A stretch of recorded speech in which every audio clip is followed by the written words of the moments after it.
So, is the Finishing Lines brake line kit worth the money? Stick around and find out.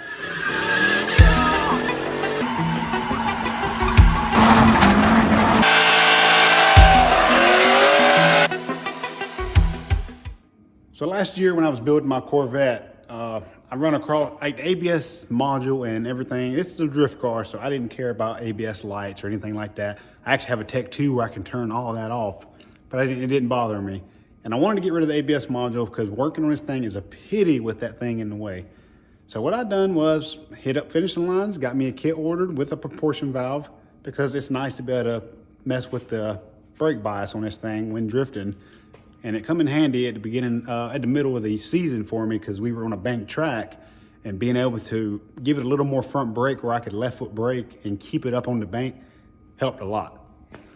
But I guess we're going to go over how I routed my lines because I didn't do it exactly how the C5 done. It's kind of more like how the C6 comes out at the subframe.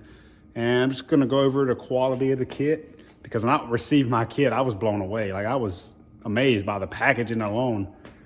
Worth every penny in my book. So I was able to hook him up with my buddy Matt Happel from Sloppy Mechanics, and eventually Taylor Ray. We were talking about it and he was impressed with my kit I put on my car. So Taylor Ray has the actual same kit, not exact same kit because they had to make some extra lines because he put a pedal box in his car and he doesn't have stock master cylinder or anything like that. But Finishing Lines is able to do custom kits. You know, like all they need is measurements and what fittings you have, and they will make you whatever you want. Because they didn't make a kit for the Mustang until my buddy Matt Happel was able to set him up with sizes and stuff. So it's cool to see the company grow because what they usually do is Honda, like tuck kits and stuff like that, brake lines on the other side of the firewall, like really nice stuff. And I'm glad he's venturing out into other stuff because I think a Corvette is like one of the main kits he had on there for something other than a Honda. And I love it. So let's get in there and show you how I did mine. So right now this thing's tore all the way apart. Getting another motor, trans is getting fixed, and the season's over, time for a refresh. But as far as brake lines go, I don't have to touch it. So when pulling this motor, it is so much easier without that big ABS module in front of your power steering. It's just beautiful not having that. So we'll start off here.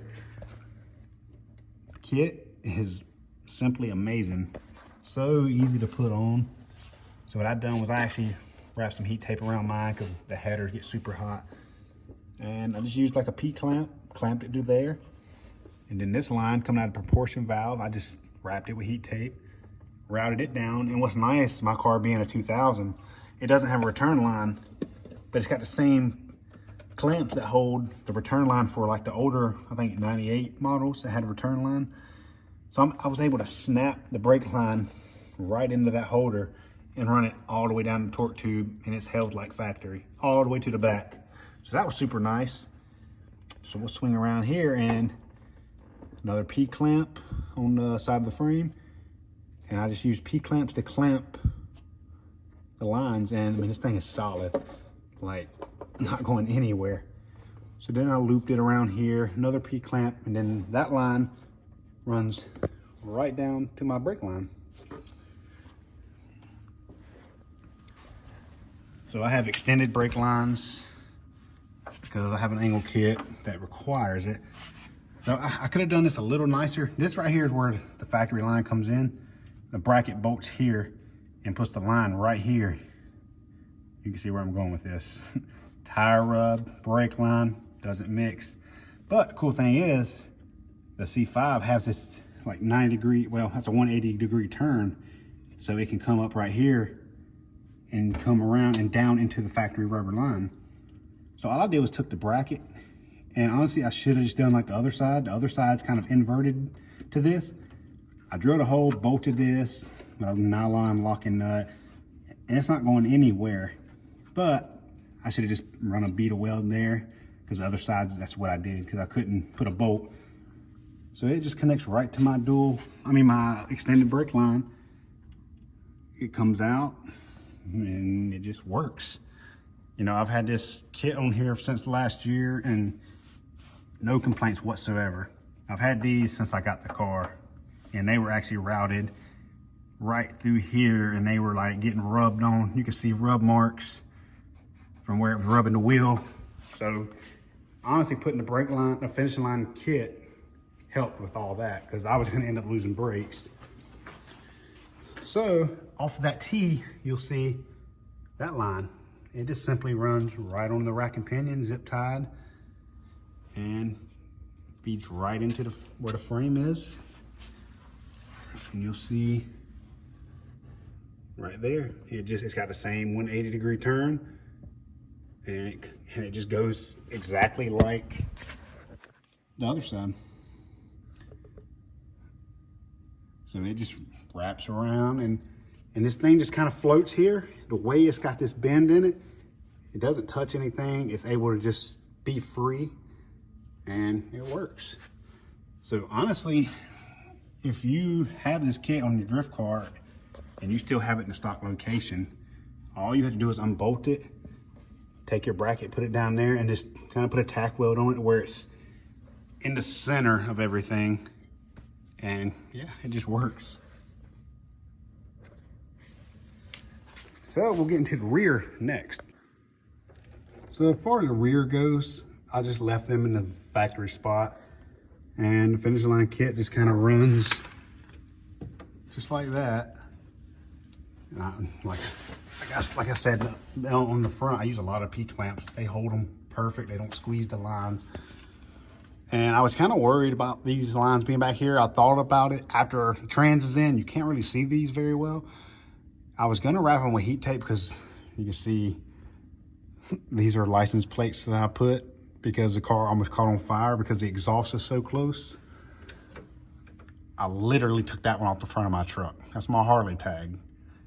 Like, I did one super hard run on the Boss track at Piedmont, and I smelled fiberglass burning, and I got under here and looked, and the floor was steam, like smoking, because it was getting ready to catch fire. So yeah, I put those there. But as you see, I didn't put any heat tape or anything on these lines, and they're perfectly fine. I just kind of run it right up there with the T, zip tied it to the emergency brake cable, and they've been fine. So I'm not sure if you can see, but right there, you can kind of see it. So right there, that's the finishing line kit, and it's coming right out of the factory holder.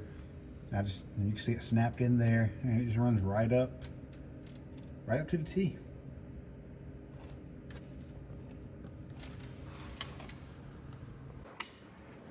And I guess I didn't even really show the proportion valve, but you got this banjo fit and it goes in, and there's a hard line that cuts right to the proportion valve.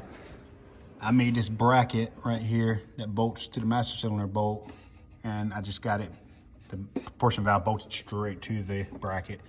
And the way it comes out, it just comes around perfect. And yeah, like I say, there was that one event, round 3 of our competition, I was trying to left foot brake, and there was way too much rear brakes. So I gave this thing a couple twists, and it freed the car up in the rear. And as far as the pedal feel goes, I feel like I have more confidence in my brakes with how it feels. It's a little bit firmer than stock, but when you touch it, you know you're touching it, which I'm not gonna say they're touchy, but they feel nice. Like, you know you have brakes. I don't know if that makes any sense or not, but if you have the kit and you feel the difference, you'll know what I'm talking about. Is the kit worth the money? Absolutely, 100%. Getting rid of that ABS module is worth every penny of it. Not to include like how easy it is to work on, how much easier, not having to deal with actual hard lines, and the way this thing has T's. If you bust a line, which is not gonna happen, but if you say my buddy Justin Bowers in his Mustang, he ripped a whole front wheel off. Something like that would cause a brake line to blow, ripping apart. But normal driving, you're not gonna blow one. But if you need to change a line, super easy to change a line. You just bust it loose from the T-fitting, replace one section of line, and you're done. So yes, 100% recommend. The guy that owns the company, Josh, he is an amazing dude. I've actually become friends with him dealing with this kit, because I messaged him. I was like, man, this kit is amazing. All right, so I think that's gonna be it. I mean, I wanted to do a 1 year review on this kit. I've had it on there for a year, and yeah, I would, if I build another vet, and I might soon, it's getting the same kit, because I will never deal with the ABS module again. Even a C6, he offers C6 kits too. The only difference with those is you have to loop your CAN bus wires. I think it's like two brown with a black stripe and two browns at your ABS module. You just loop them wires back together. And if anybody needs any info on doing that, I'll do a video on doing that also. But yeah, that's gonna be it for this one. If you want, hit that subscribe button, follow along, because next year we're going out swinging. This year was practice, next year we're coming for a win. So appreciate you watching. We'll see you in the next one.